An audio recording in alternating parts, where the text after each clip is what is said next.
every city basically was a star city. It had these stars. All right. It was. Every city was a star city.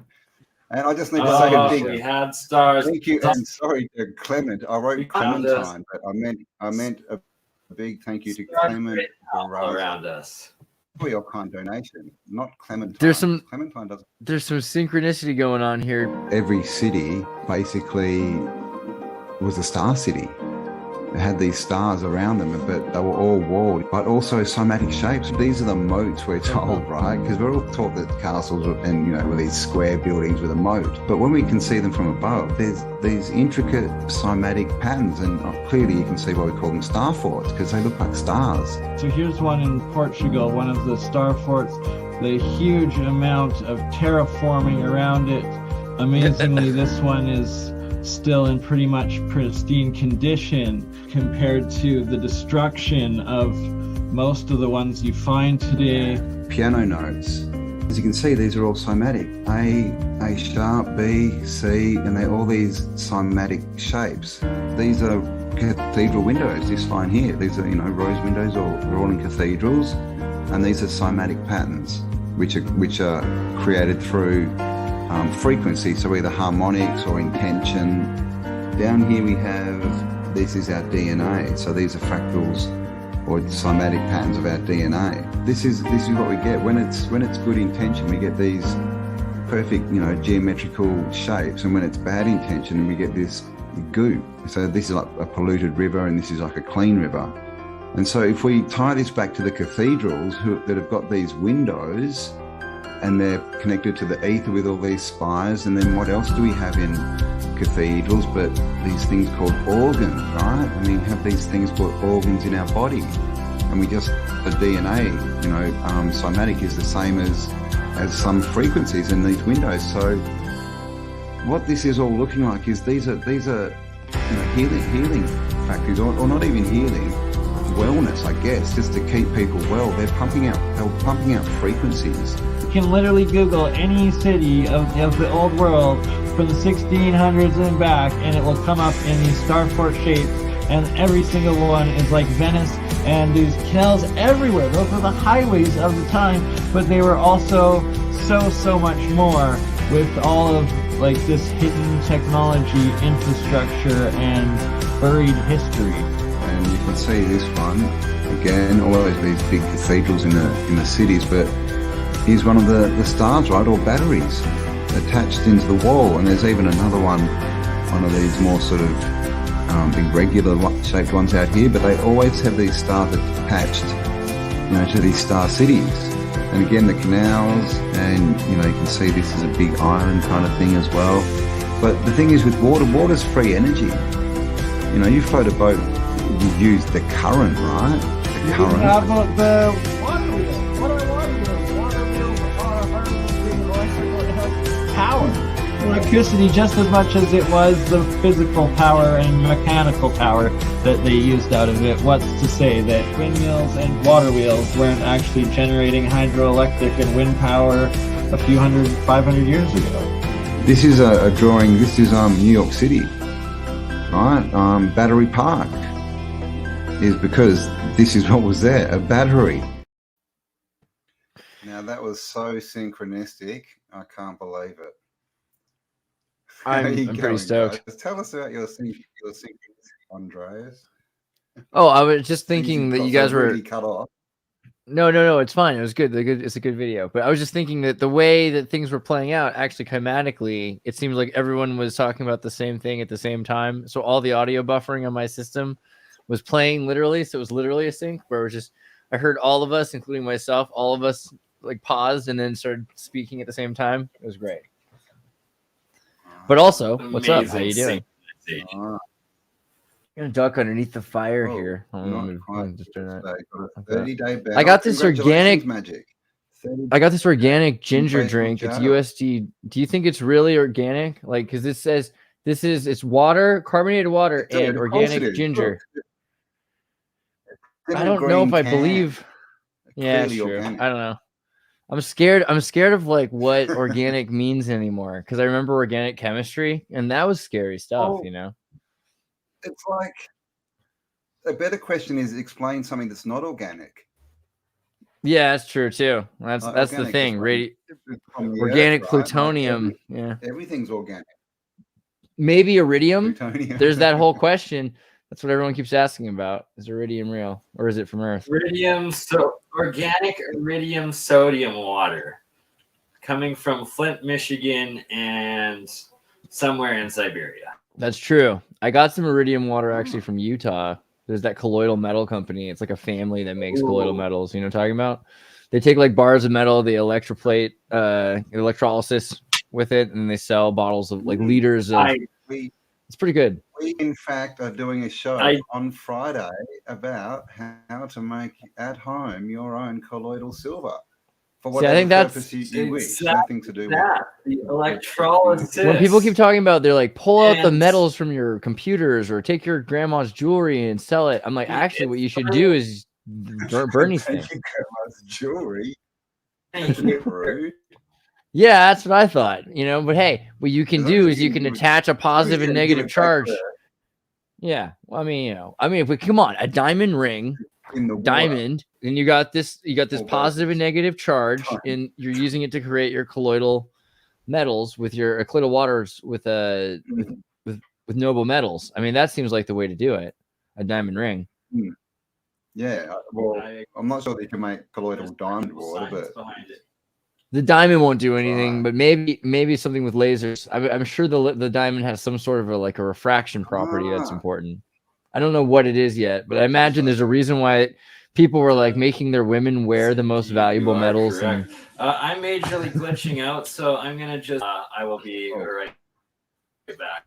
Man, we're gonna get you an Ethernet cable. I think like jewels and stuff. I think jewels are to do with like it's tech, right? Like, you know, all the crowns and that have jewels over the third eye, and they have jewels that hang on your heart chakra and stuff. And so I think it's to do with that, to magnify. And then we've just lost them, and we just thought it was all about looking pretty, super shiny. Buy zirconias and think it's. That's the funny thing. I think the cheapest stuff that they use for jewelry is probably really valuable too, because like there's all kinds of things you can do with qubit zirconium or whatever, and in terms of low power wattage crystals that they use in the Arduino chips. Like they're making synthetic crystals all the time for computers, you know, to use crystal clocks and everything. But I imagine the future is going to be diamonds for the most expensive supercomputer that we can connect to with graphene pencil lead tech. Like we're going to be able to Neuralink into the thing, but the thing's probably going to run off something far more impressive than we're used to. And with prisms, you can create refractions of light. And so then you have far more wavelengths of data. And so you can all of a sudden take what was just one beam of light and have 7 times as much data or more, because each one of the colors has data strands. So you can imagine that, plus also different clocks. So each crystal the light's going through is going to have a different, if it's cut, it's going to have a different refraction rate. So each refraction rate, you could use that as a different clock for a different computation. So who knows exactly, but I bet you there's some way that you can make a computer that you literally just have to stick in a gold ring with a diamond on it, and it would just run everything. Yeah. Well, it's interesting that the diamonds with the most cuts tend to be the most valuable, don't they? And so I thank you again, Clement, for your kind donation. So is that to do because it's tech? Because like you say, it gives it more refraction points, right? I think that's like the value of it, but also, you know, natural diamonds are so useful for cutting tools. So that's the other thing, is we're able to use diamonds for making super sharp pointed things. And everyone, sorry, go ahead. Diamonds on the soles of their shoes as well. But I mean, a diamond is natural.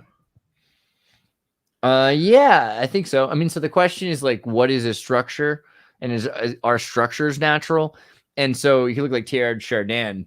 He had all these books on the evolution of geology and spirit. And he's like, I'm telling you, spirit comes first. Granted, he's got a bias because he was a priest, but he looked into evolution. He believed in evolution. The Catholic Church tried to silence him because he's like, I'm pretty sure that all this does is prove that consciousness is evolving towards this omega point you guys are calling God, right? So, but along the way, you know, you're saying, hey, stardust or dirt or whatever is forming into not just rocks, but jade and diamonds, these amazing precious stones.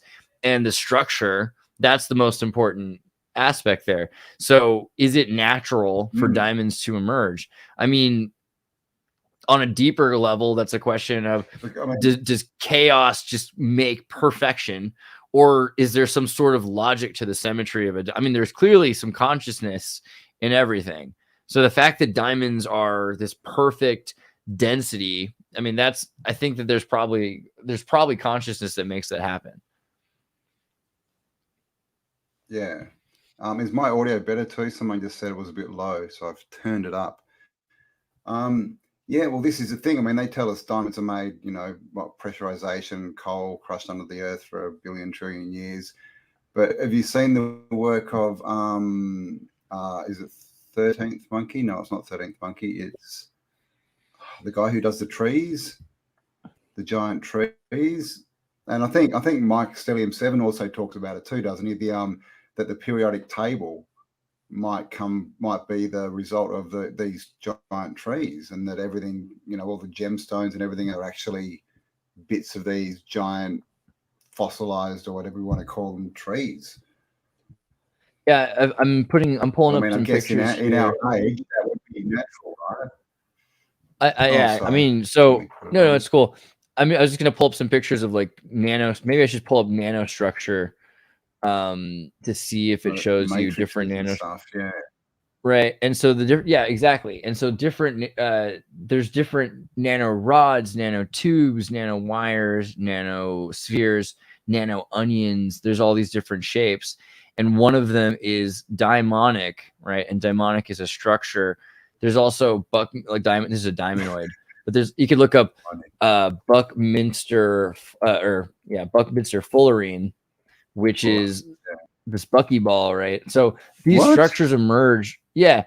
And this is a funny one, actually, because when they discovered Buckminster fullerene, and if you look up like sand, if we just type in sand is for scanning electron microscopy. So you can find a bunch of these pictures of crazy shapes underneath the rocks that are actually in these amazing shapes. And so nature will grow them, but also it seems like they just happen in nature. And, Stellium 7, we'll get into the biology of nature. I think that proves this point that consciousness uses geology, right?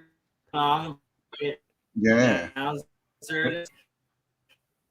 What did you say, Bernie? Sorry. Jeremy Reese goes huge into. You're cutting out, though. Jeremy Reese, though, I got that. He's into this too. Sorry. What you're going on about is so crucial, and it's the key to the metamaterials. And Jeremy Reese, the alien scientist, connects down the modern understanding physics and technology of it. And like you said, Mike Stellium 7, and how he's been going into it with his microscopes in through the biogeology, I think is the term he calls it, and studying of it.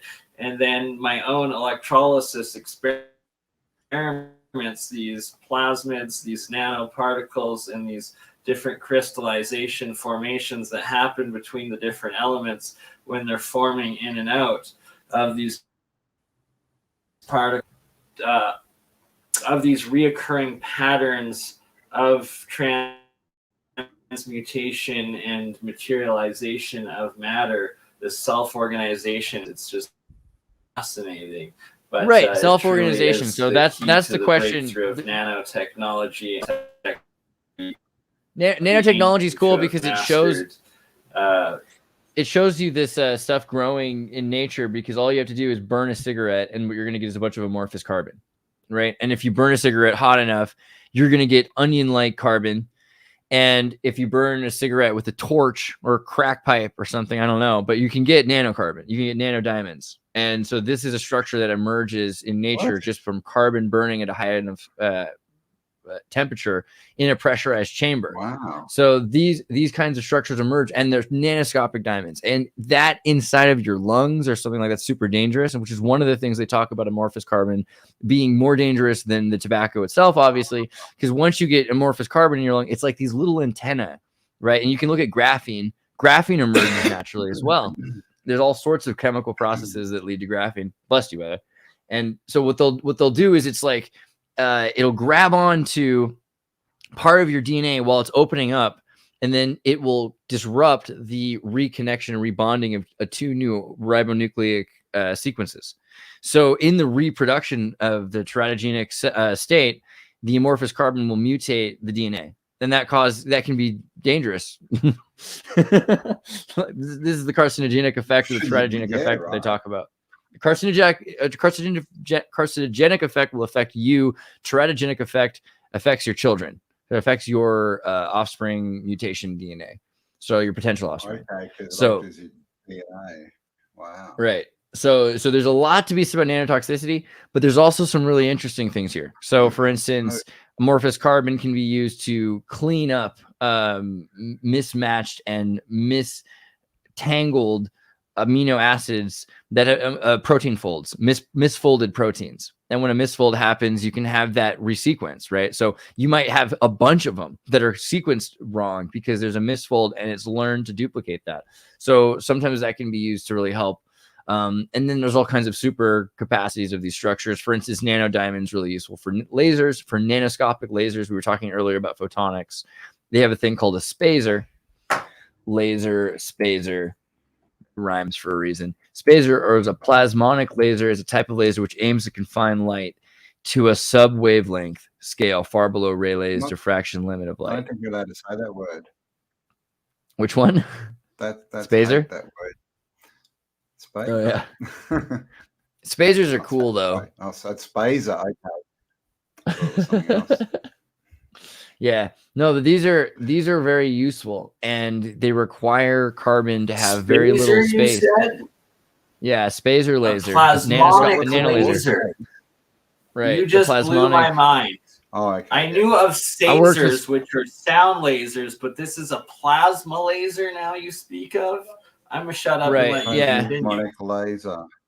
No. I mean, they're actually, it's interesting. Staser is actually really closely related to a spaser, and they're very similar technologies. But the idea is just a sub wavelength that you can control a density. It's actually larger than a staser.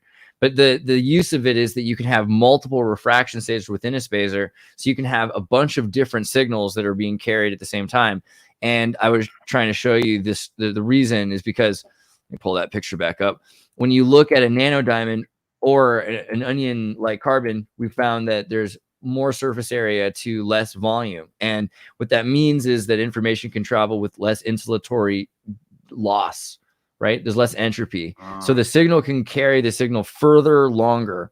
And so that's why this is so useful. It also, if something breaks, then there's 17 different refraction rates, or maybe 1 million different paths, depending on how large this network is, that it can internode from, right? So that also replaces any broken path of direct. And if there's a more direct path, like lightning, it'll find its way that way. So it's a natural system that emerges. So there's a lot of benefits to moving everything to nanodiamond. Wow. But yeah, spasers I was kind of explaining, because you can have, the main thing with the spaser is just that you can have, like we said at the beginning, like multiple waves at the same time, and then they can go in different directions. Nanoscopic spaser. I can show the picture there. Here comes the spaser, natural materials, demonstration of spaser-based nanolaser. I mean, the usage of this is just that you can send data in every direction, and you can send multiple strings of data on the same lane, and that only different, like, remember in National Treasure where they're wearing different colored lenses? What is that? Ben Franklin's glasses, National Treasure. Yeah. So basically, at the end of the spaser, what you have different lenses, and each one of those can only pick up one of the sub-wavelengths, right? So all the information is traveling at once, but only certain things can pick up on it. Yeah. Right. So you can have way more data. Yeah, you can have different information bands, kind of. Wow. Cool. Yeah. Spacers are right. So, I mean, they must have this stuff going already, though, wouldn't they? I'm pretty sure they do. And one of the reasons I got into it, like, so back when I was really like what in teenage years, like sub-teen, like 14, 15, I was watching Gem and the Holograms, which looks like they're gonna. Gem is my amazing. name. Super outrageous. It's true. But so Nothing the that thing you can about find. Gem is that Jerrica Benton, her father in the show, Dr. Benton, is based on a real Dr. No, not this. Find the comic. Are you kidding me? Christy Marks, comic book, Gem. Okay. Benton. Okay, Benton. Does it say Dr. Benton somewhere? I want to find Dr. Benton. Dr. Benton hologram. Stephen Benton, his hologram melded science art comic. So based on this real guy who died, who like invented like brain cancer, holographic imagery and stuff. So the whole show, Gem and the Holograms, takes the idea that he had died, was murdered probably, and gave his synergy computer system to Jerrica in order to like save the world, right? So there's a whole bunch of stuff there.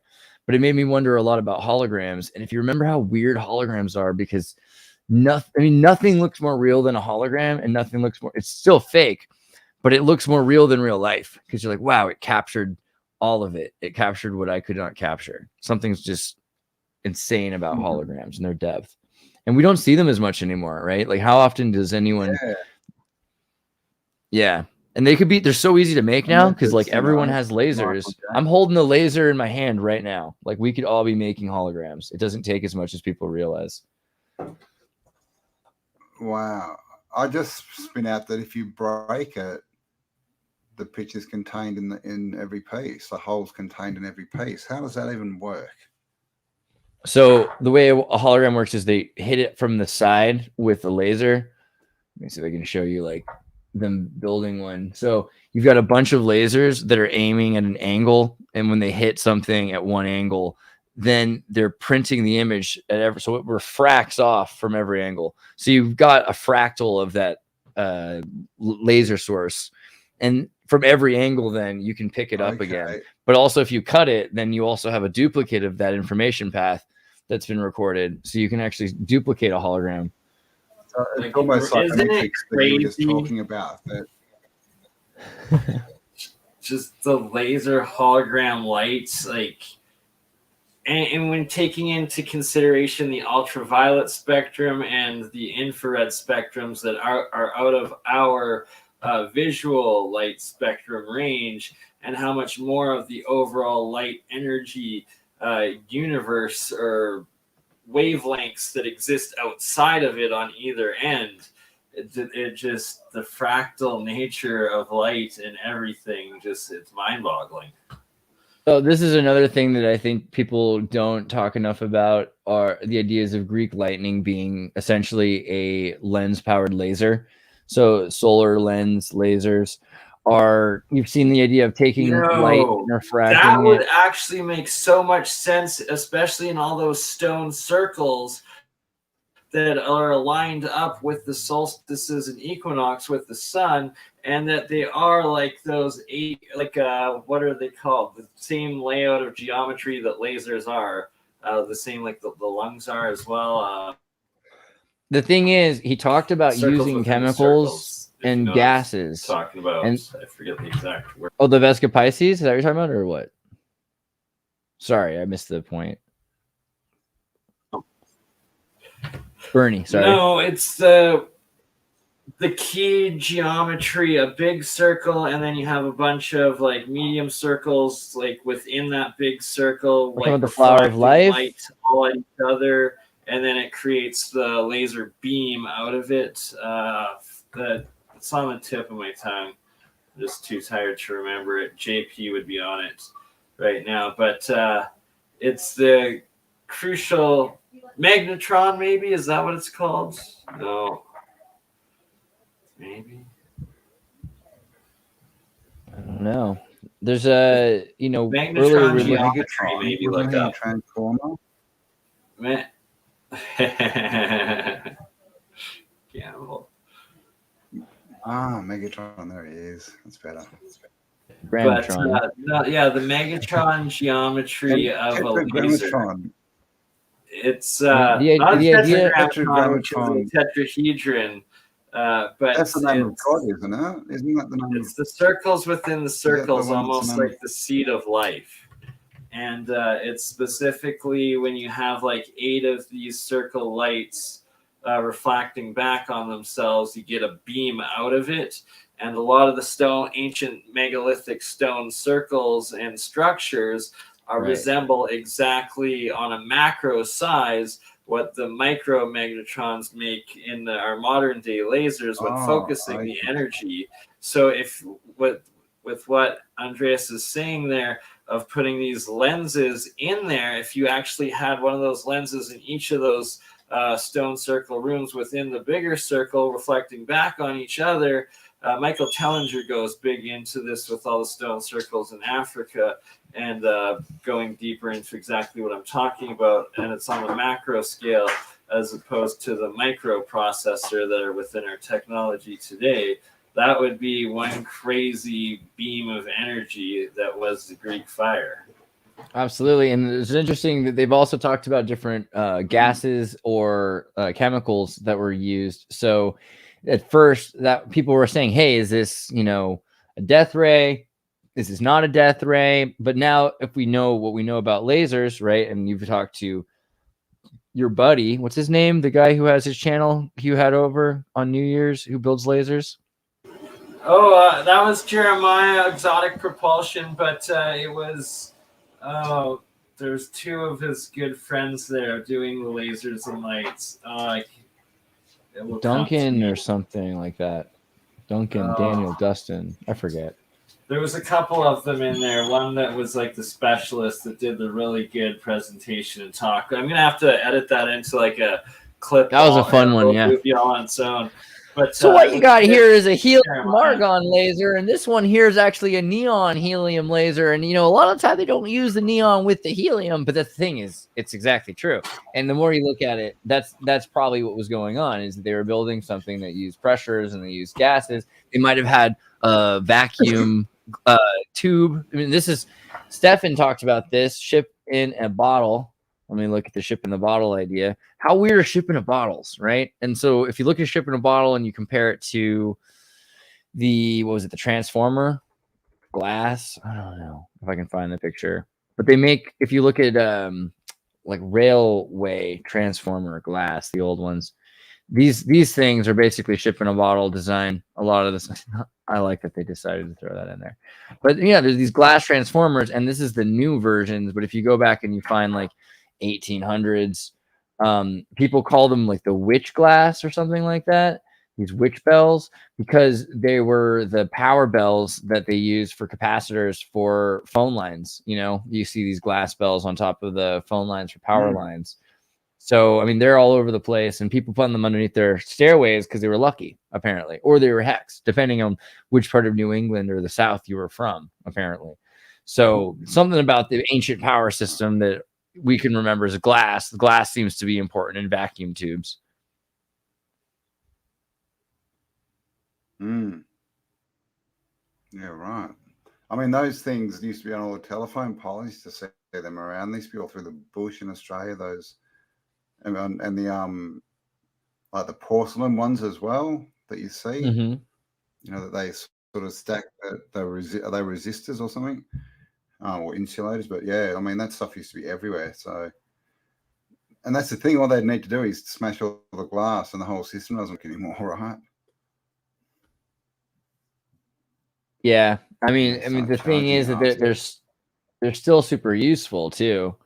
So, I mean, the fact that they're still making them and they're still like the thing, it makes me kind of wonder about the technology, because this would have been so prevalent. You're so bang on with the glass being a key part of it, Andres. Like the vacuum tube specifically, Walter Russell, he was Nikola Tesla's best time and equal genius of that period. But it's under the American Science Foundation or whatever, natural or science history. It's locked away along with, I think, Westinghouse that Walter Russell worked with. But at the turn of the century, end of the 1890s into the early 1900s, he was getting mass amounts of transmutation, cold fusion, all through gases within plasma tubes, within these vacuum tubes.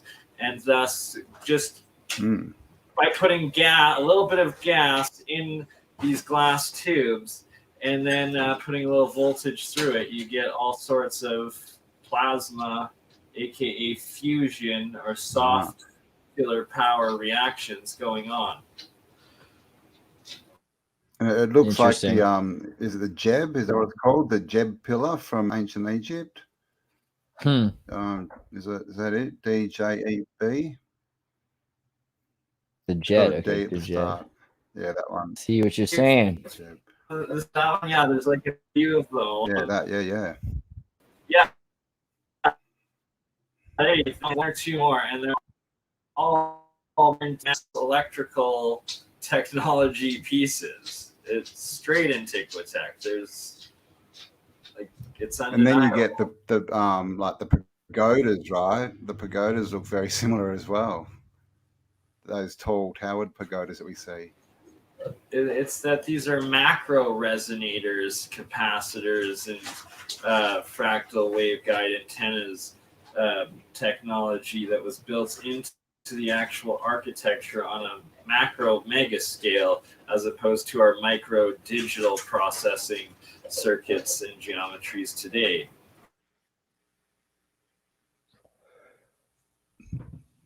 This is interesting. Moving lines, load lines, lateral lines. Yeah, I mean, the thing is also just rebuilding the stuff and using it seems key. Just doing the thing and improving it.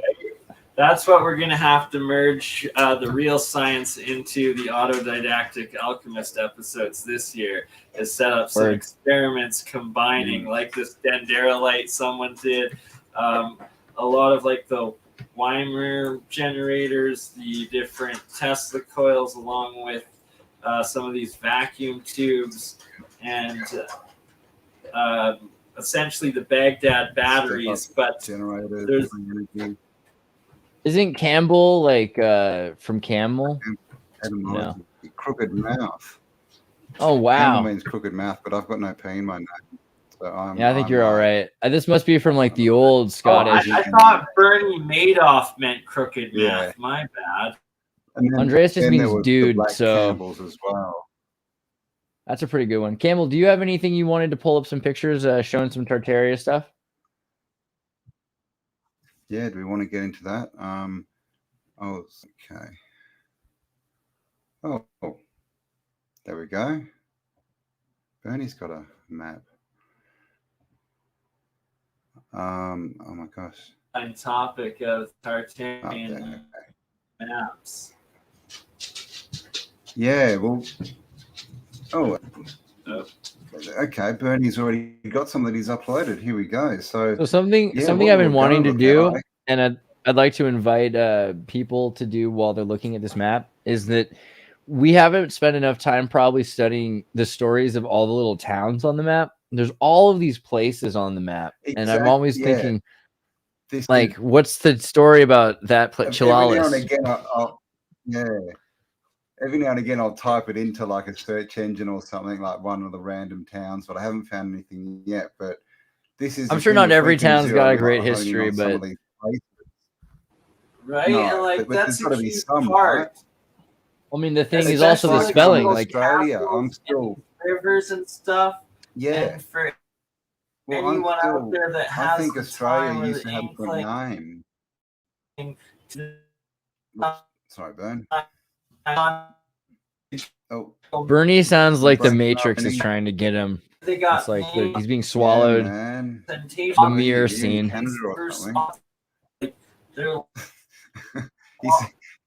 He's what's that dude? You guys take over until I unglitch. I can't remember his name now. Let me see if I can find that GIF. The dude in the wheelchair. Here, can you put this on the screen for a second? Hold on. This is what it feels like. It's like that scene where he's touching the mirror, and all of a sudden, like the mirror is like. That's what it feels like. Yeah. Okay. Good.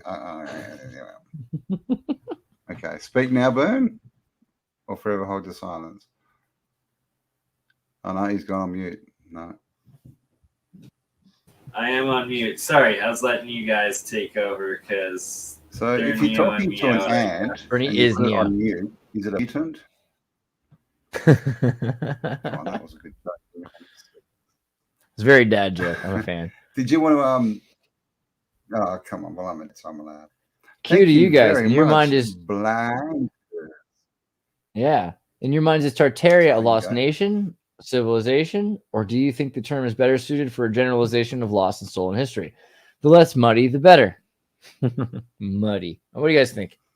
Yes, definitely. It's just lost and stolen history. But what happened is it was the first civilization that we found that had been hidden, and so it just became a search term. And so we still use it because that's what people look for. They type in Tartaria and search for it. So if we don't use that term, people looking for that don't find our content.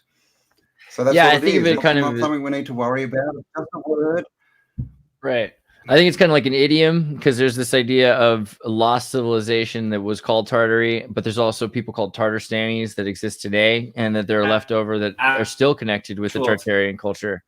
So there is something to the word, but there's also important to connect the Tartarians to the Barbers and the Berbers and the Bedouins and the Scythians. Yeah. And so it's more like it's the gateway drug to ancient lost civilizations. I think that's true. Yeah, pretty much. Yeah. And that's the thing. Anyone who's kind of new into this topic, they all say Tartaria, but you know, once people have been in it for a few years, they're like, oh, come on, don't call it Tartaria. Yeah, but however, it is Here we interesting go. when you look at the Oh. connection of the idea that there was a confederation of different people that considered Tartari. themselves part of the Tartari. Northeastern Europe. Yeah. Or Asia. It was, Eurasia. This is like a giant desert, unhospitable, frozen tundra in the northern section, supposedly, of Siberia, but then supposedly it's also melting and becoming inhabitable now. And then dryland deserts of Mongolia area.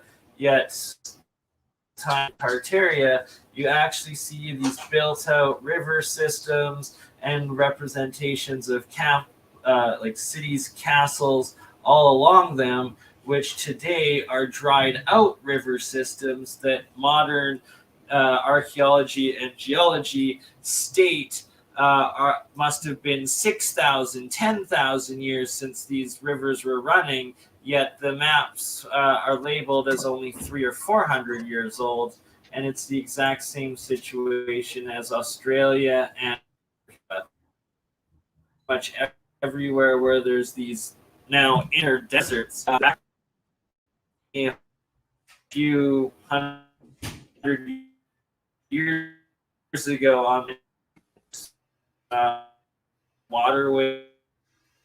Maybe Bernie, maybe you should try turning off your camera and see if that makes your microphone work better. Are you downloading stuff? Did it work better or no?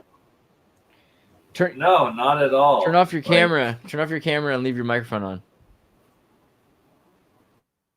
All right, try that. Yeah, good call. Is that better now? For now, it should work. Let's give it a shot. It works for my buddy in Africa. Hopefully, it works for Canadians. Poor guys. Poor Canadians up there. Well, I mean, poor Canadians, eh? We got a bad connectivity. Well, I mean, it's interesting when you look at Tartaria. Right back. Okay. While you try to do that, while you try to fix that, I'll try to talk about what you're saying. Got anything? Did you share some of the pictures of Africa, like those sort of maps? Can you Barbarian? Do you have the mod? Do you have the mod window? Give me a screen share, and I'll do that.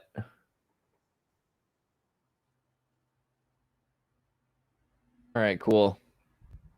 All right, so let's talk about the Barbary coast. So basically, looking at Tartaria, and when we look at the old map, let's see, is it Plato's map? Libya. I can never spell this fast. The stupid keyword. Okay, there we go. Boom. Okay, here's this idea of Africa, which is hilarious if you think about it, because what this tells you about Africa is that it was either it didn't count the south part of Africa, which is a whole other continent, because the Erythraean Sea and the Southern Sea went right through Central Africa through the Sahara. So that's an interesting thing right there. And the Liberia was full of water. Look at this too, where it says Atlanteus, right where Jimmy from Bright Insight there shows the Eye of Africa, and that's exactly where Atlantis, on the corner of Africa, by the Pillars of Hercules. I'm gonna try to pull it up again, because this is supposed to be a map of the world, and you've got Italy here to give you some perspective, and like how much of the north is connected here. But then, you know, here's the Atlantes and here's the Ethiopians. So it's a very different shape, and there's a connection up north here to the Arabian Gulf that seems to suggest that what is Madagascar and what is South Africa? Either it's not part of this, or all of this is considered part of it. So it's a very different map. But when you look at Africa now, and you look at the Tamanrasset rivers that connected, here are where the rivers would have connected to Atlantis and into Libya, right? And this is that area there. So that is now called the Barbary Coast, right? The Barbary Coast. Let's get back to the Barbary Coast. Oh, that picture would have worked just fine. North of Africa, the Barbary and Tafilet, all of these areas up here, you had were controlled by the emperor, the empire of Hannibal, the Carthaginians. The Carthaginians were in trouble with the Romans. Supposedly, the Romans made these laws, these first laws saying, look, no elephants, right? No weapons of mass destruction. There's no elephants of mass destruction. They're really upset about the elephants. And then the Romans used those elephants on the Carthaginians. So this is not to say that the Romans were that important or that they even existed necessarily, but in a sense they did, because there's a point in history where there's a lot of power that's coming out of Carthage, and there's another part of power that's in Istanbul, and that Istanbul power is control over Rome after the sacking of Sabine. And at this point, Rome isn't a lot of power, so they use it to conquer the Barbary coast. And this comes up again. Dr. Longo's got a video about this recently, but talking about the Barbary Wars, which were way later, between the United States and Sweden and Kingdom of Sicily against the Tunis, Algiers, and Tripoli, right? So weird. Why is the Swedish crown and the mafia and the Kingdom of Sicily, which are completely different things, right? Why are they all working together to fight against the Barbary? And what are the Barbary? And who are the Berbers and the Barbars? And how are they connected? So right after the Barbar coast conquering, and the United States goes to war in the Caribbean against these familial families who come from the Bedouin and Barbar coast, Berbers, who now are pirates or have married pirates, and they have little fiefdom empires in the Caribbean. And then all of a sudden, the United States goes off and starts hunting down and killing as many of these independent sovereign people as possible, right? And that's basically the end of Tartaria. Yeah, but the Barbary Wars, that's linked to the Moors as well, isn't it? Is that right? Absolutely. So the other thing is that the Berbers, the original Berbers, are white. They're not black. So I'm not a big fan of defining the nations by the migratory nomadic peoples that inhabited them. No. I'm just what I mean to say is that I don't think that it was a race-based thing. I think it was a nation-based thing. Like, so Islam is not a color thing. It's not a blood thing, right? Yeah. It's a belief, and it's a way of living your life. The Nation of Islam, the Nation of MTV, the Nation of United States of America, these are ideological nations, and they're different than a nomadic tribal nation, which is the way a lot of people have looked at nations for a long time. But that's also something that's not permanent. And so many of the different groups used to work together. For instance, Christians, Jews, and Muslims all worship the same God. And so there's clearly something that happened where they were all a group, and now they're saying that they're different nations because they're migratory. I don't know. That's a weirder one. Yeah. But you look at, for instance, I was programmed. But this is the thing, right? What we kind of think, they were all separate, right? You know, the Moors were a completely black societies. There must have been completely white societies, but that, we don't have any proof of that. It could have been completely. What we know is it usually is the opposite. The opposite tends to be the case, that there are, people living on the coast interact with each other. There's a lot of extremophilia that are people that, like, when they travel, they tend to like traveling, and then they like ethnic food, and they like to. That's true of today. That was true back then. People will marry people from other countries. It happens. And so one of the things is that if you learn to speak the same language, you're able to communicate. And so a culture becomes a lot bigger than a small 7,000 person family, which is what a nomadic nation was at that time. So these groups of people, for instance, the Ladine people, and we think of Latin, but the Ladine, they were connected by a culture, but they were also connected to, this is where the parts of the Italian equivalent to the Black Madonna, right? And in these parts of the north, they also have blondes and Germans. This is also part of Italy where German is still spoken, because it was a part of where right before World War II, it belonged to Germany, and then the Italians rewrote the maps. So there's that. But also, just going back in history, these were areas where people communicated with each other, and so the difference of trade built this culture. So the Moors are called the Moors for a lot of different reasons, and it could be because they were wall builders, right? If you think about a Moor, it's a wall. So the civilization of the Moors is one thing. Yeah, okay. But the Berbers, the thing about the white genetics is it's a recessive gene. 13,000 years ago. So they say that all people with blue eyes originated from one ancestor 13,000 years ago. And so what it is that recessive genes, that the children's children had carried the gene. I've seen this in Chile, where you have a bunch of these people walking around, have like black hair, like two parents with black hair and brown eyes.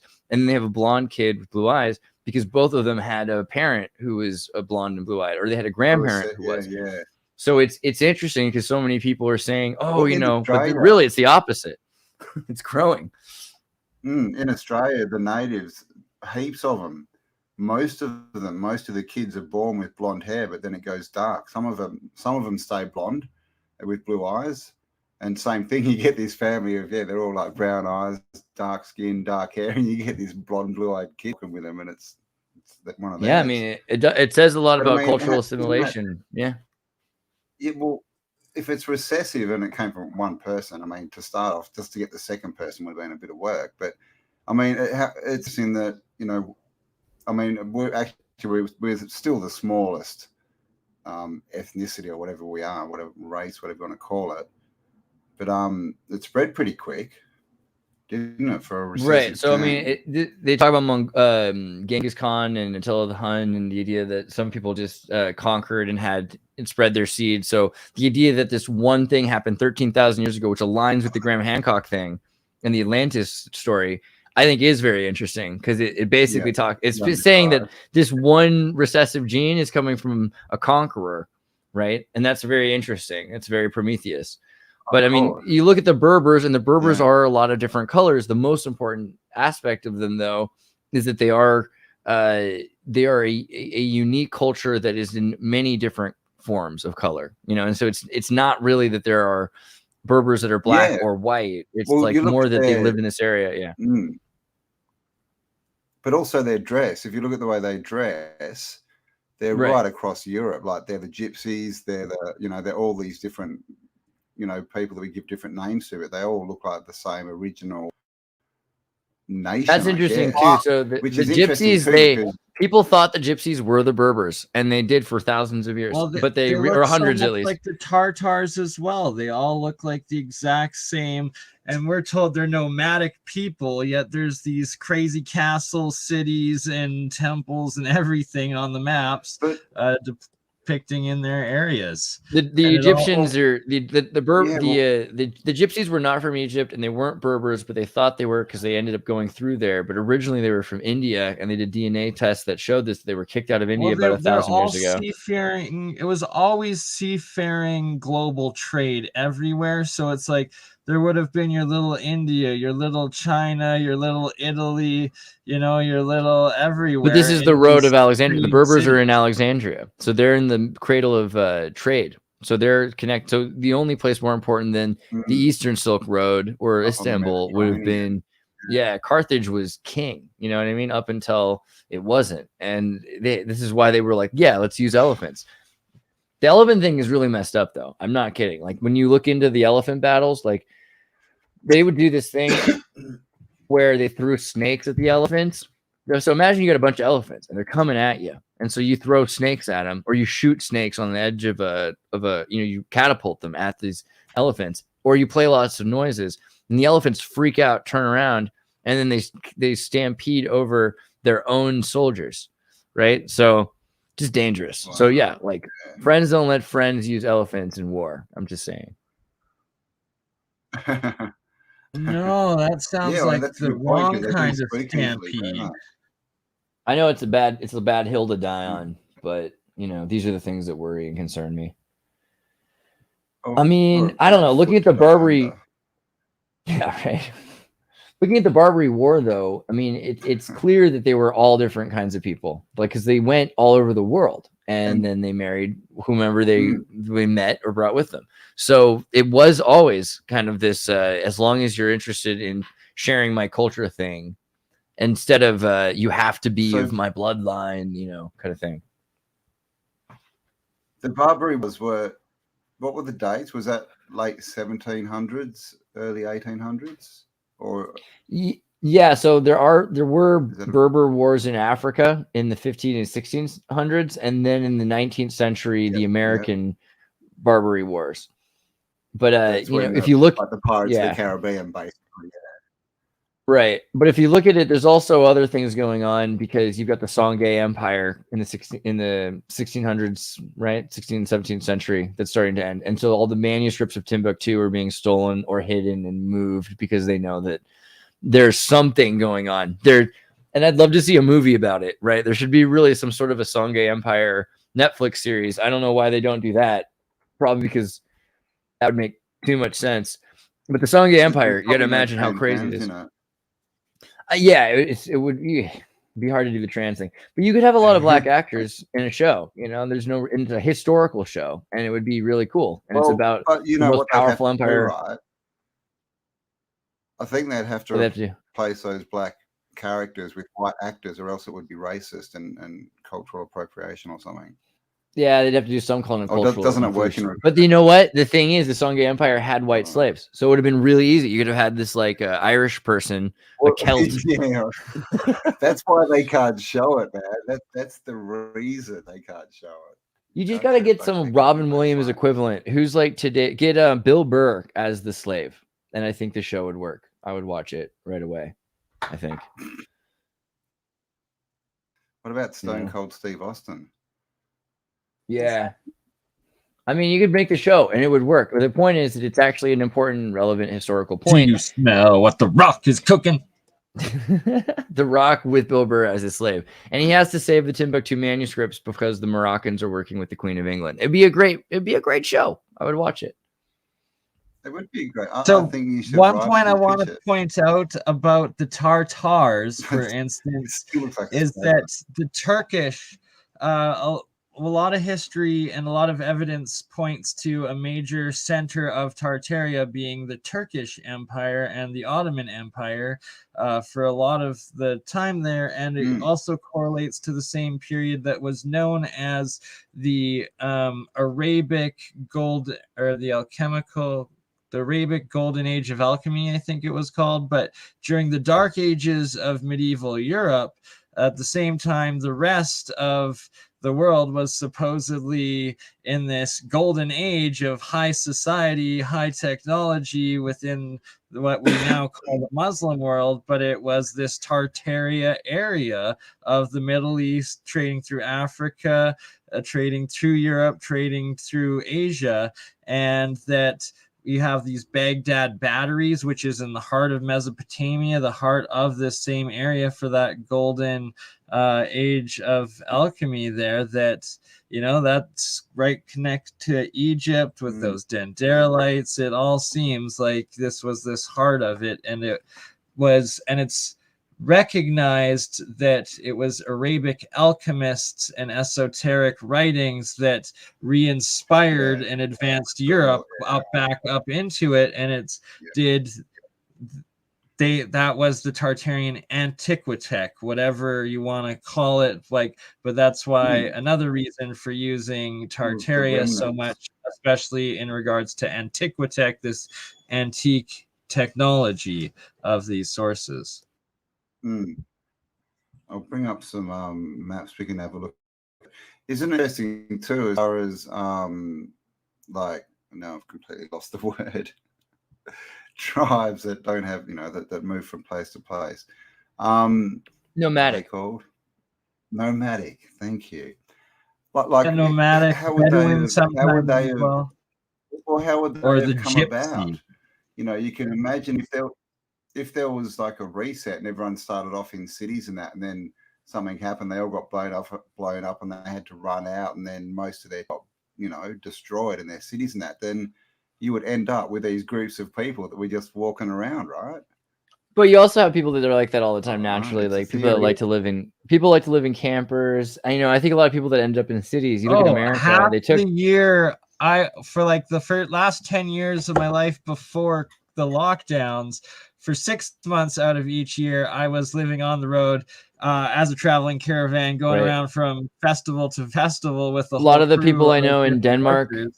People in Denmark they spend the summer in Turkey. It's very normal. It's been a long time that's been the case, that people travel south for the winter. I think nomadicism is the natural mode in a lot of persons. In the more successful globalists, they like to be nomadic as well. So I think in general, it's a healthier thing. We've shown that people, when they were, according to the anthropological record, and it could all be lies, of course, and it probably is, but they say that when people were nomadic, they lived a decade longer and they were about a foot taller. So we've lost a decade of lifespan and a bunch of height, probably because we no longer get the diversity of diet that we had. Now that we're growing food specifically that we can grow, we get less exercise, and also there's black mold growing in some houses. So, when you move around and you get a new house all the time and you're constantly shaking things up, I think that helps a lot, Nice. Can you see this map? Yeah. Oh yeah, big time. This is Africa, the top of Africa. Interesting. So kind of where the eye of the Sahara is. Looks exactly like it, Campbell. Good find. That is. Look at it, down from the Straits of Gibraltar, right there. And it says a big circular castle there with another round circle around it.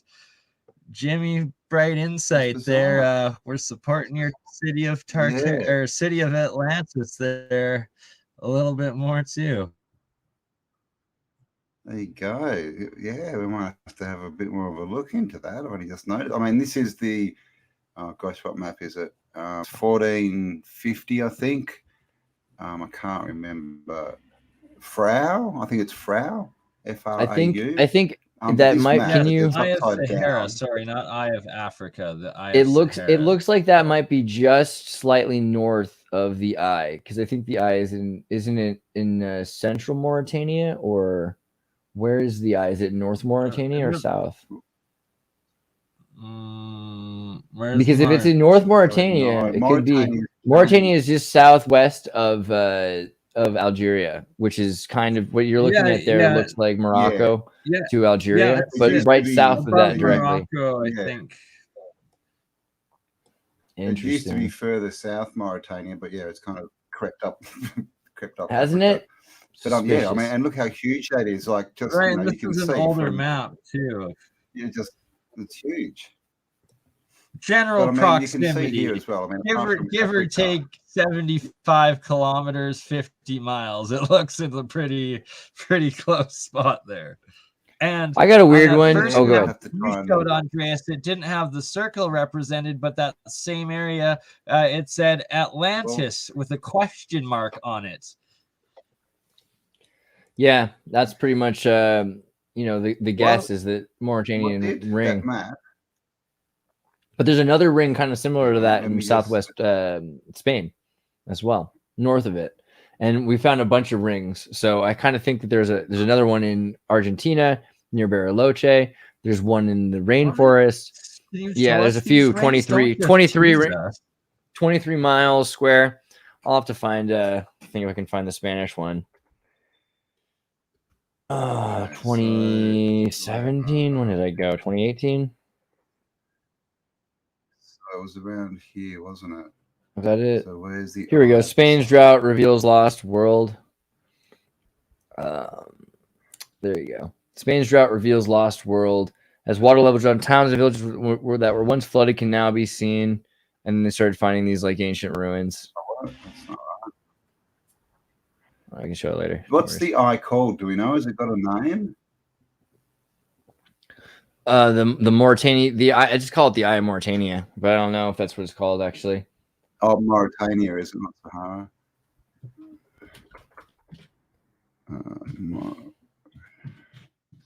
The Rycat structure, or yeah, I think it's that's the Ricard structure.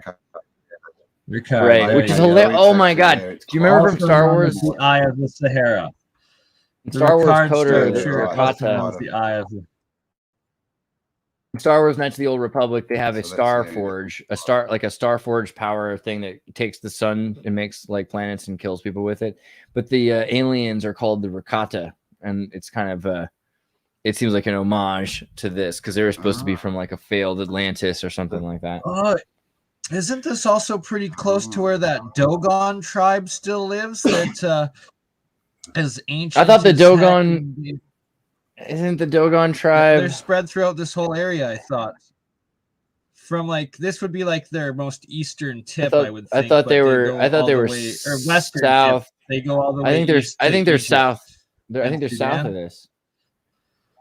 Maybe. I think they're south of this. So Because they're in West. They're mostly in Western West. border. Yeah. Niger, Congo. Yeah. South of this is Mali. Like, yeah, Dagon. Yeah, the Dagon people, they're great though. Honestly, I have a friend who's a member of the tribe, and he's like his family are musicians, historians, same thing, so like going back thousands of years. Very cool people. But yeah, they worship the Sirius star, which sticks out. Was that a Dogon like serious? camp city, ancient city thing there? This? Mm-hmm. Because that looks like Utah or Arizona. If that's in Africa, that's amazing. Yeah, up in the mountains. The thing is, down here you can see water does come through here, and they're calling these areas wadis, and wadis are seasonal waters. But at one point, these were always flowing, and so that's the other thing is that they probably found a place that was above the water line from a lot longer ago, and when they come back to it now, it's because there's water in different places. Well, there's seasons now in Africa that weren't been coming off the cliff above it when they inhabited this, essentially. Yeah, or just underneath right here where these plants are growing, that this whole area was like all groundwater, and this was all like a river that was flowing.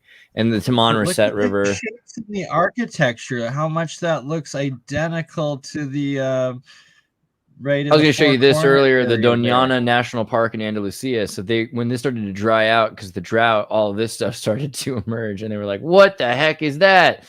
And so they found a bunch of these rings that were connected, and yeah, and they're all settlements, but the thought that they were some sort of an Atlantis-like thing or something even weirder because there's, they had this pattern of them that were surrounding them that were smaller cities, like an entire city of, like, God only knows what this was, but they were saying this was the ancient ruins of whatever kind of civilization they don't know yet. But it's also really close to volcanoes and mines. I think we're going to start seeing a lot more of that. There's so many things like Lake Mead's drying up, like there's lakes and rivers drying up everywhere. The Euphrates is drying up. Like we're probably going to start seeing stuff like this popping out everywhere from under the water. But also what we're seeing is the opposite, where in places that were a couple of centuries ago were wet, and we think now, oh man, they were always dry. Well, those places that were wet a lot more recently than we'd like to admit, those places are about to become wet again. Yeah. And so the Taman Reset rivers, like they at one point, well, this thing, the Taman Reset was on either side of the Sahara, and they're about to reconnect. And you've seen the pictures of the Sahara snow, but what's interesting about Sahara snow is that it keeps the moisture on the Sahara. And every year it was like, once every 20 years, then once every 10 years, then once every 5, then every 2. Now it's every year it's snowing in the Sahara, and the snow's lasting longer and longer.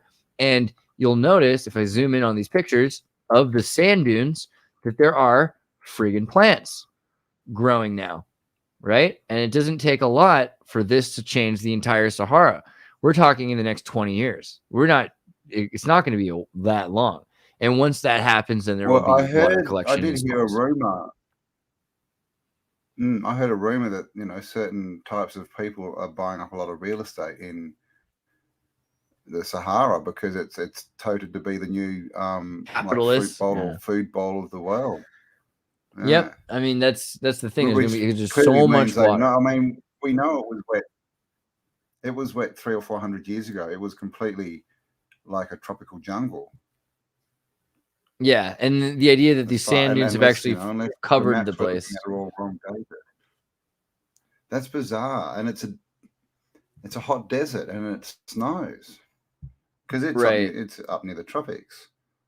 Oh, yeah, that salt makes the most beautiful ormus. That is. This isn't salt. This isn't salt. This is actually snow. Oh, that's ice. Yeah, this is the Sahara is getting covered in snow. Yeah. Oh wow. Yeah, and so that's keeping the moisture in because otherwise it would evaporate. And so things are starting to grow, extremophile plants. And once the root structure holds, then there's no more sandstorms. And so it's a hop, skip, and a jump to the rainforest that it used to be. And very soon there's going to be beavers and whatever else kind of thing. I mean, maybe not beavers, but something like it, like maybe the hippo. The hippos. Man, yeah. But yeah, I hope so. Armadillo, sloths, and giant beavers to the Sahara. Someone thought about this. Sahara snow running under the Sahara, so it could happen very quick. Rick Springfield, Jesse's girl. Must be something going on with that album. I mean, very quickly. I mean, it looks like there's an album. Rick Springfield's got an album called Sahara Snow. Wow. I don't know, man. He got it. I don't know. Those were some Dali pictures. Good old AI that's been spamming. Let's find the sync. Sahara Snow album, Apple Music, 1999. 1999. Rick Springfield was still making records. I got to hear. Rad album covered, man. Yeah, I'm kind of curious myself. Thinking about the Sahara cover. He was ahead of his time, man. 1999 though, the Apocalypse is probably right on his time. He's an Australian, isn't he? Rick's is he? He is definitely, yeah. Huh, that's cool. Yeah, he's an Australian. Yes. He was in The Young Doctors, man. One of our really bad TV shows back in the 80s. Rick Springfield from Australia. Daniel Foster, honey oil stays good indefinitely. It's actually one of the sealing agents they've found in a lot of tombs throughout the world, especially in Egypt, where they're able to date it to at least thousands of years old and still perfectly intact, as well as preserving the grains or whatever the goods found within the jars sealed by the honey oil. Remarkable longevity. Is Rick Springfield the one I saw? Who's the other guy? There's like another guy that I think of from like New Jersey who sounds like that to me. I didn't realize he'd had such a long career. He was going all through the 70s. I thought Bruce he was Springsteen, like a one-hit wonder. And Springfield, Bruce Springsteen. What's up with that? A little bit of difference. Springfield, Springsteen. I don't know, man. That's weird. I don't know, man. It just seems like this is a simulation. One time I was in Spain, I saw I was in this town. I was trying to get to a place to stay, and like there's nowhere to stay because Bruce Springsteen is playing a musical show. And I'm like, what are you kidding me? Like because of that? They're like, are you kidding me? I sold my car to see that show. I mean, I'm like, what? So this lady like let us stay in her apartment. Have you seen his everyone was just standing around in the rain. 80s. I think it was to Run. I think it's the clip for that song, Born to Run, and it shows the crowd. And literally, this crowd, it goes for like a kilometer back, and they've got like massive screens going back in the crowd because there's no way in the world they can even see the stage. And they're all at the clip, but they can't actually see it or hear it. It's so bizarre. That's what it felt like. See, for me, because I was like inside an apartment by a soccer stadium while it was a thunderstorm, and I'm listening to Bruce Springsteen coming out of this, and there's all these people that are like, they're passionate Spaniards, they're like crying, and they sold their car.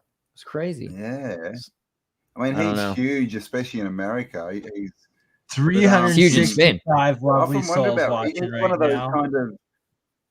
One Nice. person for every day of the How year. I many? just Well, had to shout out that 366. synchronicity. Sorry. Nice people. Thank you. I was going to say Bruce Oh. is one of these.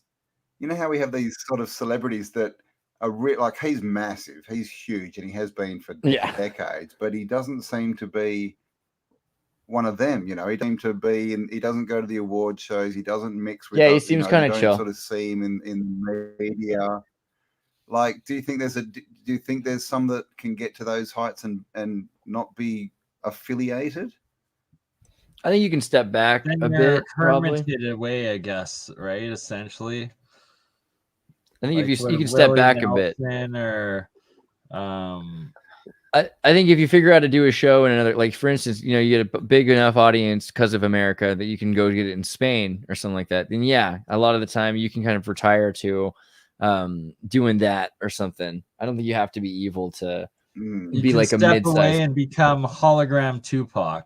Yeah, and you can really tell the difference like Yeah, between why being a not? Hollywood record like label pushed thing and then something that people just sort of still love. Yeah. But I don't think you can become that as easily anymore. I think they're in a situation where they can do that. No, maybe. yeah, I agree. Shout out Well, they used to have to search for talent, asking and now about they just Olaf create it. Sverker, and we will have Olaf on hopefully within a month's time. I've actually emailed him back earlier today, harassing him to come on one of our Autodidactic Alchemist alternative history streams. Nice. Olaf, a Russian descendant, but raised in Scotland, currently in Scotland.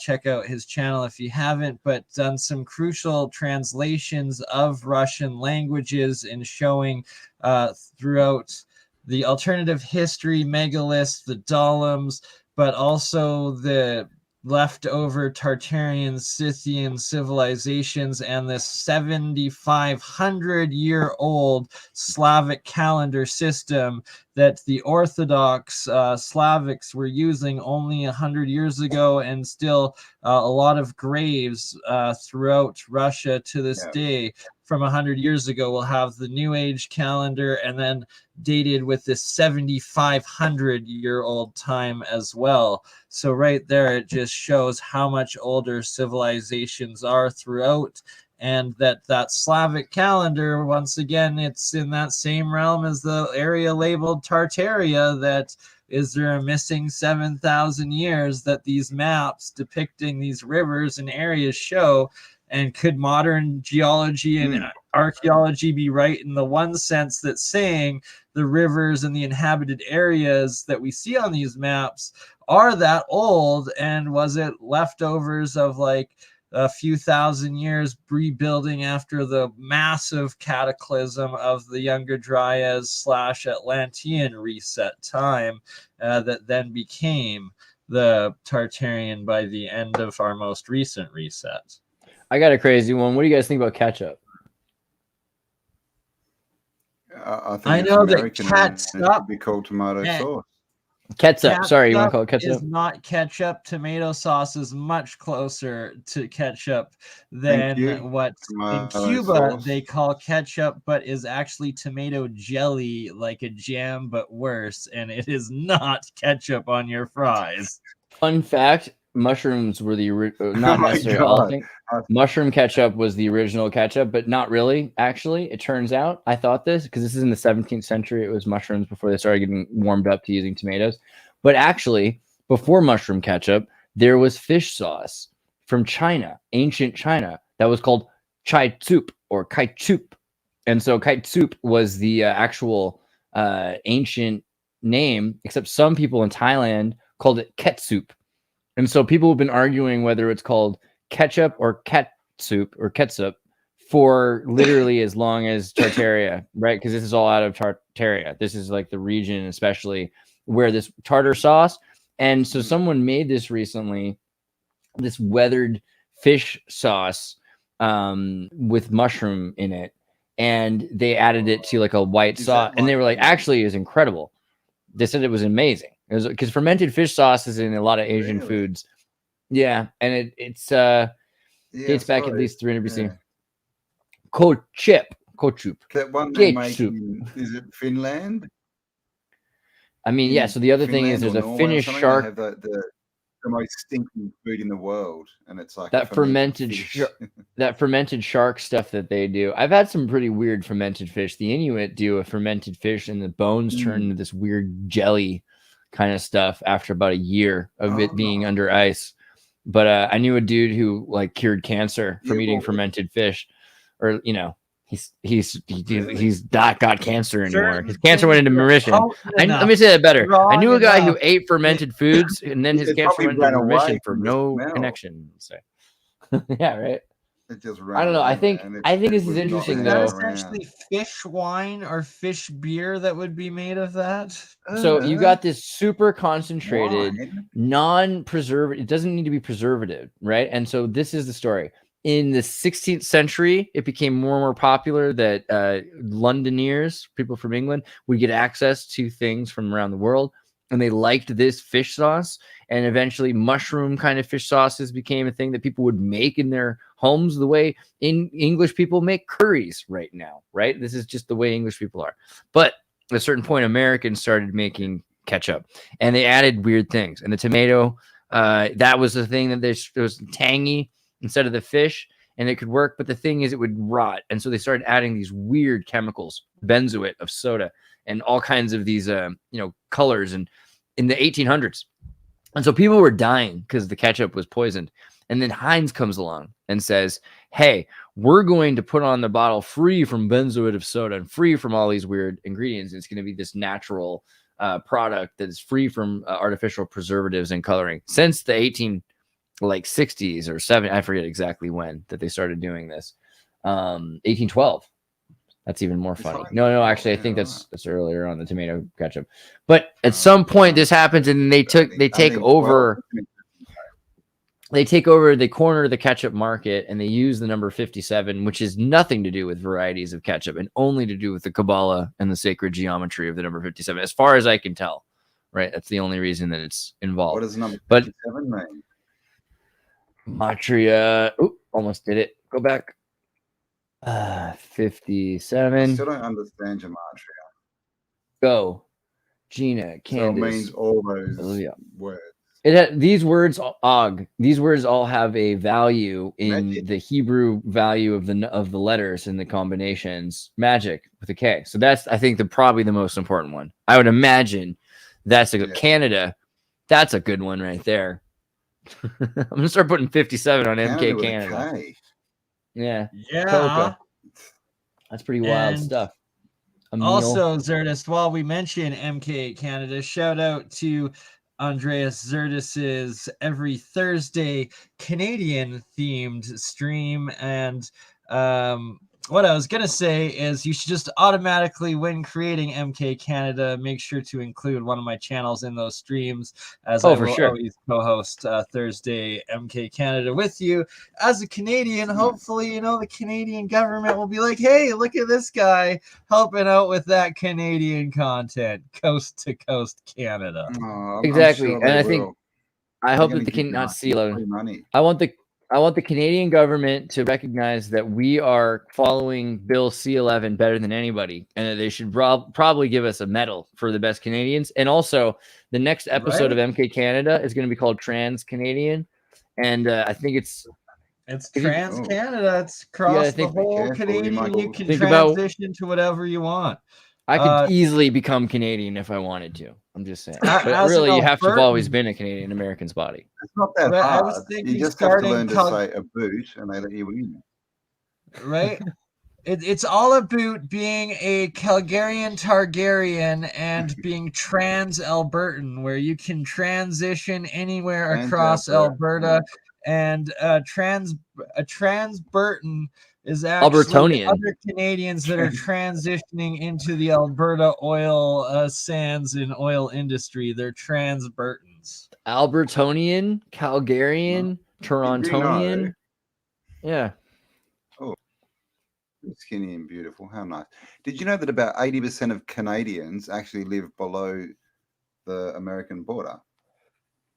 Yeah. Did you know that I'm higher than I'm high. I'm actually north of a lot of Canada right now. I think is the way it is, because if you look at where Minnesota is, and part of, do you know part of Minnesota is in Canada? There's a part of Minnesota that's so high up. It's one of the most northern parts of the states as well. 100%. No, but look you at see that. You're trans-Canadian. I'm more Canadian. I would like to point this out. Let me pull up a map for a second, because this will freak you out. The tiny Minnesota town that's completely surrounded by Canada. I'm actually further into the north, more Canadian than some Canadians are. I think it's a map so you can see what this is. Boom. Okay, look at how this goes. Ontario here. Now let's zoom in. I'm not up where this is, but this is weird. When you zoom in here, look at this right here. This little part of Minnesota is more north than Winnipeg. You can't, look at how close it is to Gerald. You have to go through Winnipeg to get there. And so this Minnesota town here, Lake of the Woods, during the ice, it's considered okay, and so you can cross back and forth when it's icy. But when it's water, technically it becomes Canada's water or something like that. So you can be on the water, I think, if you've got a thing, but they can get upset at you, and you have to have a license to be on the water. And if you during the summertime, if you get on the land ever, you've just broken the law because you've invaded Canada without legally going through the correct border or something like that. And this town, during the COVID quarantine, during the quarantine, they didn't know what to do for this town, because they're like, we don't have access to vaccines, a hospital, masks, tests, any of the stuff that you're demanding for us to visit our families, to travel through the country. So how the hell are we supposed to get? That's horrible. Well, they were trying to figure out what to do. They were trying to do a strike. What are you looking at? What is this? Is this Minecraft? I can't. Oh, it's a bear. There's a bear right now. What just happened? A bear came into... Amber found a video of a bear that it's a repeat offender breaking into 7-Eleven. Repeat offender. God, someone has to tell that bear. You're talking about Canada, and I was like, even if this is filmed in America, this is as Canadian as it gets. It's a trans-Canadian bear. That's wild, man. That's wild. Nice. Bears are wild, man. I don't know. Pretty crazy. Bears are she wild. Says it does say CA, so it's either in California or Canada. I'm gonna get some mushroom gravy, whatever that ketchup is. Would the bear like mushroom gravy? Sounds disgusting. Mushroom ketchup. Cambell, Aussie Man did a review on it, so it's even funnier, and a fellow Australian is reviewing this Canadian culprit. All right, just saying that the bear just took the bare necessities, so that's fair. Have you ever noticed that bears don't have bare feet? They've got like fur on them. That's true. He's covered up. I don't know, man. That's a true definition of a troubled bear. A troubled bear. You know, I still feel sad for old Humphrey. All he did was not wear pants, and they cancelled him. I mean, if he could have just stuck 5-10 years, he would have been like that's a bear market. Your stock is going down. Are you guys gonna watch that movie Cocaine Bear? Are you looking forward to that? Oh God, yes. I saw the advertisements with Amber like 2 months ago, and she's like, yes, we have to watch this, put it on. And I'm like, it's ridiculous, but we just have to watch it. Because have you heard about this, Cambell? Do you know the true story of the American true story? Loosely yeah, I mean, based. Very loosely based. The movie's not going to be like the true story. What happened? Escobar. So what happened was a 175-pound bear. Well, let's go back to the beginning. So before this happened, somebody was flying with some cocaine, and the cocaine somehow fell out of the sky. Kilos and kilos of bricks of cocaine fell out of the sky into this national state park. Luckily, there were no babies present, but there was a giant bear, and this giant bear ate an entire bag of cocaine. It's like 6 pounds of cocaine or something like that in its stomach when they found the bear. And yeah, so it was. Did he eat it, or was he sniffing it? Well, I mean, he ate it. It was inside of his stomach. This is the bear right now in the mall. You can go to the mall. That is the petrified cocaine bear. It did so much. Taxidermied, yeah. You go to the taxidermied itself. No, they wanted people to see the Kentucky Mall. So whenever kids come to the mall in Kentucky, they get to see this bear that's sitting there, and it reminds them of what happens They when should have cocaine a falls out of the sign on sky. the front Now, saying, Jimmy, that's why you do not eat "Don't do 3 drugs, kilos of cocaine or feed 3 Don't kilos do of drugs, cocaine to a kiddies." bear. It's a nice story. Yeah. He started off as a 17-year-old girl, and now look. This movie's gonna be There's another. different. There was a Did you hear that a plane went down in the 70s? I think it was in South America, full of like pot, full of marijuana. It was a CIA plane, and all these mountain climbers were around it, and they saw it go down, and they all ran around and jumped in, and they pulled out heaps, like all the contraband. Oh wow! And took off and got it all out before the authorities got there. And the authorities sort of got there and went, "Oh, it's a crash plane." And they didn't find any evidence, so they just went, "Oh, they didn't realize it was a drug plane." But anyway, then all these hikers, went these mountains, started turning up with all this, brand new design up sort of climbing gear, and Oh, they were all nice. out selling it. But a few of them got together and they started, what's it called? Is it Patagonia? No, is that what's called? Patagonia Yeah, clothing the line? outdoor show. That's because they found cocaine money? Yeah. Is that how Patagonia was started? That is They the used best money, story yeah, for they used the North money Face from and selling pot. Patagonia. Oh my god! And that's why it exists. Yeah, The Patagonia jacket. Yeah, I'm not afraid to admit it. that? That's cool, actually. I'm pretty Patagonia sure it was company. Patagonia, but yeah. That makes the most freaking sense of any backstory for them. They were, yeah, okay, I can buy that. That actually covers a lot of the Because they were backstory. just There was climbers and they suddenly, yeah.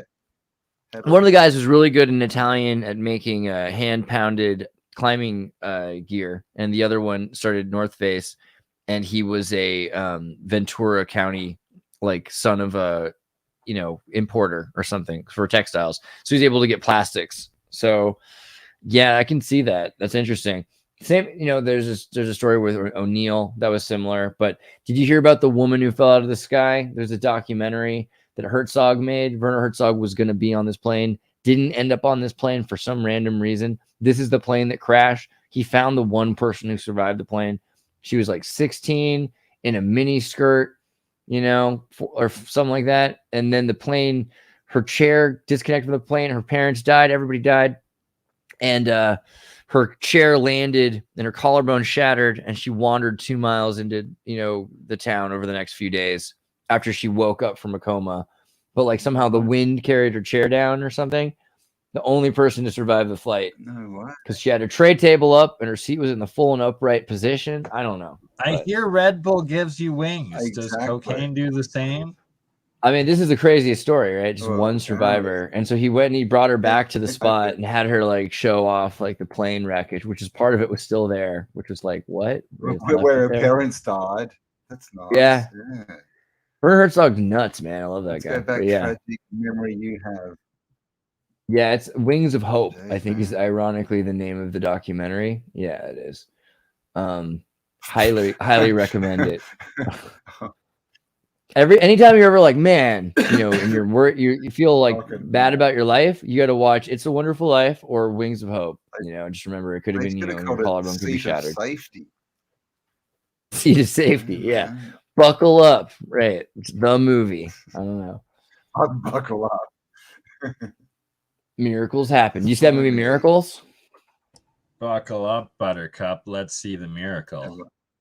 I'm a sucker for 1986 rom-coms, and there's this movie called Miracle about a divorced couple. They're in the process of divorcing, but then everything keeps happening. All these miracles keep happening to them. It's pretty good. They try to get assassinated or something executed, but somehow a bullet goes off and it shoots through, and it goes through the rope, but then it shoots the bird, and then the bird falls and it lands in the window of the house of this family that has no food on the table. So every little thing is a beautiful miracle every step of the way. And it's just a domino effect of miracles. Yeah, right. It's pretty great. I like that. Yeah, connections. Okay. Sounds very nice. But yeah, sorry for my ADD. I'm just thinking about Tartaria again, and the idea also of the Antiquitech, as Bernie was bringing up, because never apologize for your fellow ADHD. I love it, and I'm the same. It keeps it interesting. I feel like 6 people at home were like, I need to watch that movie. So that was probably worth it. But I mean, you look at the Antiquitech and you have to wonder about the crystal quartz and the brick. That's the thing I was going to say. Because you got this over and over again. The 4, you brought up earlier that little symbol that had the 4 rods for connectivity. I forget which one it was. Yeah. But similar. Yeah. But it's also the like the 4. If you look at that from top down, just on the top, there's a central dome with a tree pillar going up through the middle, and then it's got 4 corners on it, 4 pillars around the outside. It's like it's a representation of the realm as well. And if you put the 2 pillars together, because you get the Jacob and Boaz, masonry pillars, but you also have this kind of DNA like thing, right, where you've got this these 2 spiraling ribonucleic pillars. Oh yes, this is a real spot. This is not an AI image. This Mars Pop. This is a scene from Assassin's Creed. No, I'm just kidding. Yeah. Yeah. It's in India. What do you think the towers are for? So, I mean, I like to think that the potentially resonating bells, a little bit of right. I think the idea of bells. So earlier we were looking at the magic square. I don't know if I can find it's the magic square of Jupiter picture that we saw. I forget which one it was. The Alchemist picture, painting something. In one of these pictures of the Alchemist square, it shows it with the bell. This one right here. Right above this is a bell. Oh yeah, the magic squares. But there's you can't see it, but this is cropping it. Above this is the bell. There's a bell right above it. So constantly you'll see a magic squares below a bell, and that's interesting to me because it seems to me the other thing I was looking at was magic. You're actually onto something huge. It's connecting the Masonic squares or the magic square system, and it connects into the vortex-based mathematics that is the bell shape and the energy between the 2. And then you get into these prime quadruplet sets, and it ties into like the Nazi bell sort of technology, the rodent coil sort of technology, mathematic energy, toroid fields, and all of that. And yeah, it's like it's just so complex, the amount of information and technology that's been hidden within all of this sacred geometry and these symbols. Sorry, Cam, what do you say? I missed that. What is a magic square? Is it basically like an equation, is it? So, I mean, there's a lot of things you can use. They use them for divining. They use them for actually, you could consider your multiplication table a magic square because it can reveal, data for multiplication. They use them for miscarriage prevention. Midwives have used them for thousands of years all over the world. Magic squares. Let's see if we go to the wiki. Yeah, they put them on ceramics and then they smash it. A code? Because that last one you showed, every edge equaled 6. Is that right? Yeah, there's codes. Magic squares they all add up on certain sides or something like that. Like 6 as well. Yeah, well, 15, which is 6. This is a magic constant of 15 in this square with 3 rows. Earlier, this is the picture. Durer's Melancholia, right? Because we're talking about Melancholia in the movie. That square would have equaled 15 up and down, left to right, and diagonal, right? Across 3 squares. Right, but this is a 33, right? I think 4. This is a 33? Yeah. What have we got? 10, 5... 34 and 6, 3, 13, 2, 16, 18, 28, 34. It looks like. Is that right? 34. It looks. Yeah, they all add up to 34 on that one. Right. So 33 and 0, because 33 has an absolute value of 34, because 0 is a number. So you've got 34, right? And then there's a fraction of the leftover. Well. Is 0 a number, or are there only 9 numbers? It depends on if you want it to be. Both. So 0 is both nothing, but it's also the toroid that is part of. With 1 is 10, which is your explanation. It's the starting point. Yeah. Well, 1 is the starting point. The 0 is the everything and the nothing that when combined with the 1 gives you the multiplication up to the next dimension or higher dimensional full units, I guess, of the big bang of dimensions. numbers. Kamana, Yeah. I'm in Calgary, Alberta. I also have family land out in the Kootenays and am through the interior of BC. Ooh. Lots planning on doing the coast. So Kamada. yes, we should hang Kamada. out sometime. Kamana. Sorry, We have sir. another candidate to join only cams.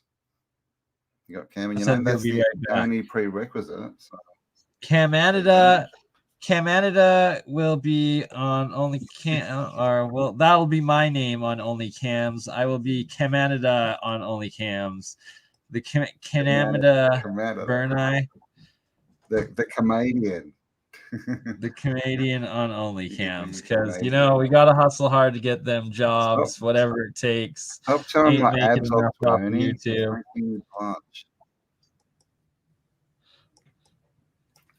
What are people laughing for? I don't get it. What, don't they like my abs? God.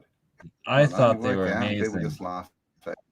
Like, look at this routine you had. This, like, from here, smoking cigars, lean back, all the way to then, like, appearing in a South Park episode. This is Cam on Kelly's Ranch on South Park. And then busy man, after working out on the ranch, he got them abs and only cams. Well, I wish I had abs like that. Many people do. Many people do. Thank you, Joe Cool. Shout out Joe Cool for supporting the cause. So this guy is also in Canada, Western Canada. I know. I think I do need some coffee. Gosh. Oh, I need to go to bed. I've been up for 30 hours straight now. So with 20 more minutes, and it is bed night for this guy. But we do have. What's the time there now? It's midnight right where I am right now. 3 o'clock. Oh, okay. So, Friday we will be doing this with like 5 in the morning. Yeah, right. You talk. I'll shut up. Which it will be for this one right here will be 5, and I can't myself doing the how to make monoatomic silver, and a little heads up of what you need. You'll need these silver ounces. This one is a minted Canadian Montreal Olympics silver dollar that I will be using for the live demonstration. Please don't go and steal your grandma's jewelry. Seriously. So what else you'll need is a USB that you no longer want. See, just a regular USB. You cut off the ends, and you got yourself a positive and a negative that you then connect one. Oh my God. I've never thought about doing a USB DC. That's brilliant. Instead of using an AC. That's all I do to use it. It's so simple. And then, you just need the clamp. So what are you getting? You're getting a half a volt though? It's a it's a half a volt through DC, so it's a pretty low power. It goes up to 5 volts, I guess, going through these. And it's enough to run it for 3 days before it breaks down the anode side for 3 days worth of production of monoatomic, which will turn into this pure white material. And after 3 days, it then starts degrading into diatomic, where it oxidizes, turns blue, and that's poisonous and the last thing you want. And so this colloidal water, that is the fresh water after you've rinsed all the salt out. I rinsed it about 9 times before it's becoming drinkable colloidal water. And with this laser here, you can see that it goes strictly through. There's no parts of the monoatomic that then clearly blocked out when it's in its full mass at the bottom and settled. And that's what's doing this clear water that gives you this super powerful colloidal mixture. Once again, this is me doing it. And to show, once you drink, so usually you pour the water out to harvest it before drinking it, so you don't risk mixing it all up. And then this, for instance, is now when it's mixed, you can see, oh, that laser is that water not clear, it's got to settle, and that's what you want. So Nice. Dang. for Friday, Zero We'll be medical or doing health our- advice. get But that was $7 neat. And can I in say your that I'm USBs extremely and you'll be offended good. that I'm not on? I'm I'm offended. not on the thumbnail. I'm offended that you're not on the I'm thumbnail. taking my channel and going home, man. Oh, and Bernie's so offended he's just left. So there you Just go. generate So more everyone's just hashtags for me, offended at the moment. you know, and you can use my QR code. That's fine. More hashtags. But yeah, Oh.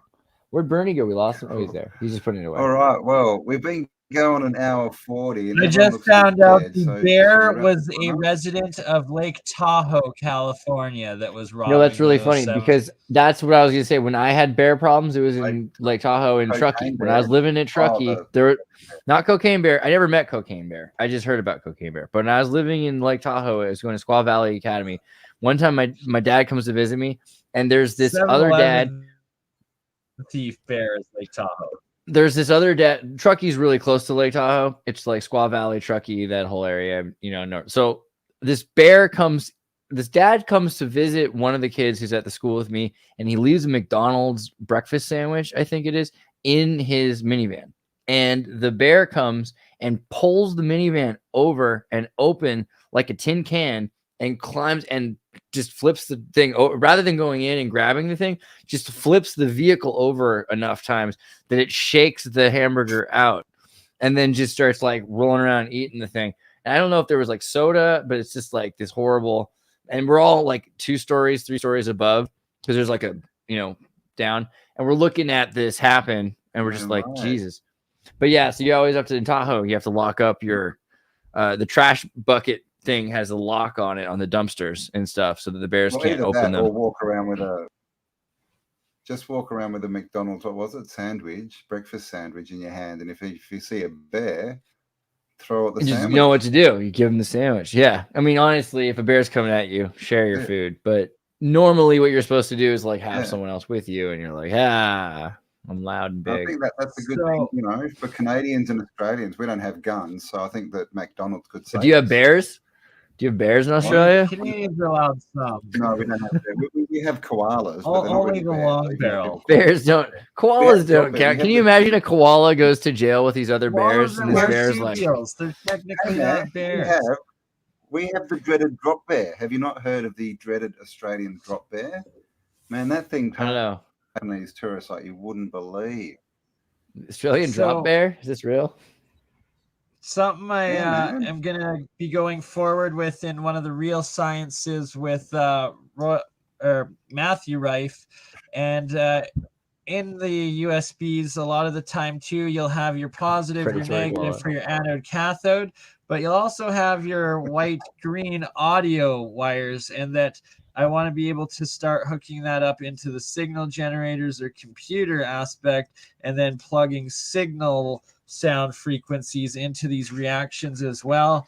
And there's a YouTube channel I can no longer find, but it was called Bluey's Energy, where he'd be pumping some of the solfeggio frequencies into the reaction, and literally the hydrogen and the monoatomic silver he was making would turn into these clustered plasmids, and it would create sonoluminescence, where it was literally having these lights come out of the clusters of the monoatomics. It was some of the coolest stuff I'd ever seen. And it actually, the silver was forming into like this pattern of the seed of life, and then the light sonoluminescence was in the middle. So that's my goal by the end of the year. And you'll have to get onto the Rife. You could do that with a frequency generator, couldn't you? Yes, exactly. So shout out to 17 Joy. And we'll be doing an episode together with Matthew Rife, 17 Joy, Gerald WPG, and Jeremiah from Join the Technicians in the chat right now. We will be putting together our next Year of the Coil episode soon, and we will definitely be going over all of that. Following, we're basically going to be. But it can't be Year of the Coil. It has to be, because that was last year, so it has to be. and the coil Year- slowly fell Year of out. the Coil has to be You like say Revenge of the 7 Coil, right? Son of the Coil, Return of Revenge the of the Coil. Coil. What's it gonna? Revenge of the Right. Coil. Well, so You got we no. I did 6 You've got 6 episodes months over to 6 go, months for apparently. the first half of Year of the Coil, Yeah. and then the new year is actually we got another 6 months Chinese of New it Year's. still being the first year of Year of Yeah. the Coil, and then Chinese New it'll Year's, have we'll to just be wait. Revenge of the Coil for the second. 100%, you're on it for year 2 and year 3. Real science is going all the way, and Year of the by Coil the goes end of it, west. I think that'll be good. Yeah. we're going to be changing the world Year of and the have Coil 100 goes different west. patents for all of us. It's going to be excellent. We are the coils. Indeed. All right, so there you go, everyone. So make sure you go and subscribe to everyone else's channel if you haven't. Andreas Sertas, Crypto And Alchemist, Cambell and of course Autodidactic. me if you're on another channel. Exactly. And yeah, share this around, and we will be back on Friday. Sertas is up every day, aren't you? You on day, Andreas? Borders, I'm Sometimes trying. it's So I'm supposed to fly tomorrow. I'm going to try to do it show anyway. there. Wow. So I did a stream earlier Oh. today just on the alchemy on my channel, a little update of it, and that the one that's yellowy there with some silver in the middle now, right behind Ernie, you can see what looks like these yellowy strings coming off of the top there and floaters. That was my blood that has coagulated into these new plasmid being worm things that are going to grow into even What are you more. making This there? freaking guy. Homunculus? It's halfway to Hell. homunculi. I'm not We're gonna going to have to get lie. one. We're going to get one back Burn on. eye halfway to homunculi guy. Brutal. That is some brutal stuff. Well, better you than me. The only I thing guess. stopping me is Better jacking Bernie off. than all the rest of us. Guys, don't try this at home. But if you want to watch Bernie do it, I suppose here it is. Watch Bernie do it on OnlyCams, creating the full munculus, going all the way into the jar. Full monculus. Pay me $10,000. No, Full munculus. 100,000, and I will jack off into a jar, and we will try to create. Oh, full Yeah. dude, We'll save. This Please, was please the save, family show, save, man. save that for OnlyFans. Come on. Please do. Yeah. Please Just don't do that Yeah, here. man. Just Well, Don't actually, do that here. That was a joke. OnlyCams is a family website as well. Come on. All right. You're right. You know what? I think I've How offended do we everyone now finish tonight. this show? We cannot finish on that note. Someone has to tell a joke or something. We have to clean the air. It's not ever gonna happen. Man, but Oh my what's God. in the bar? funny He on said, the out. dark It was an humor. iron bar. Sorry. On that note, y'all have a good night. Gosh, bloody Assalamu Canadians. alaikum. Can't trust them. All right, guys. Take it easy. Love you all. And we'll talk to you on the next upload. Bye for now.